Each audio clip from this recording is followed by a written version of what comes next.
प्रश्न बहुतों ने पूछा अभी अभी कि 2 महीने का यहाँ बंद हो रहा है, गुणस्थान 9वां चल रहा है, पूरे 9वें गुणस्थान का काल भी अंतर्मूर्त है, 10वें का भी काल अंतर्मूर्त है, और यहाँ तो ये संज्वलन की बात हो रही है, तो 10वें में तो नष्ट होने वाला ही है सब। 10वें की क्या बात है, 10वें में तो लोभ ही रह गया है, यानी 9वें में ही नष्ट होने वाला है।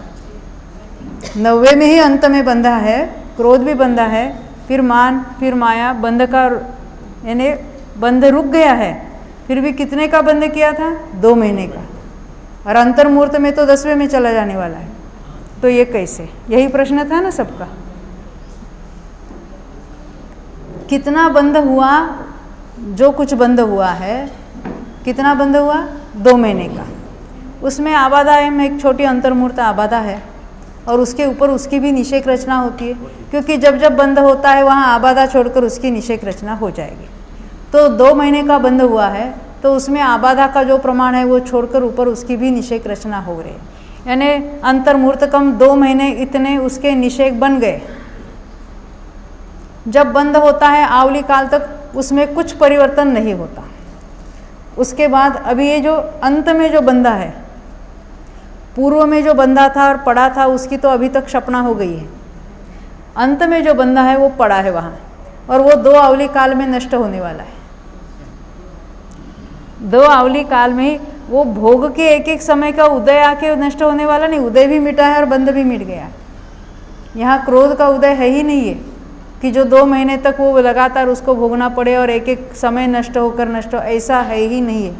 क्षपणा का प्रोसेस ही कुछ अलग होता है। ये जितने निषेक बने हैं उतने सारे ही अभी उसको जो संक्रमण नाम का जो कुछ प्रोसेस होता है वो सारे संक्रमित है उसका क्षय होकर नष्ट होने वाले। कितने काल में, 2 अवली काल में। भले 2 महीने का बंध हुआ है परंतु वो तत्काल थोड़े ही काल में नष्ट होने वाले।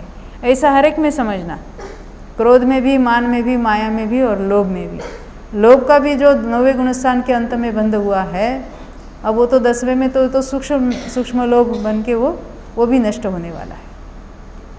क्योंकि हमें आगे के प्रोसेसेस मालूम नहीं ना, अभी तो बंध में ही अटके हैं,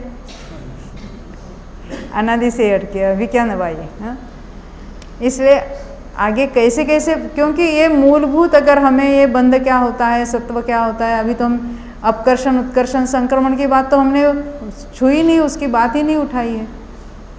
तो कैसे समझाए कि आगे चलकर कैसा वो नष्ट हो जाता है, कैसा क्षय होता है।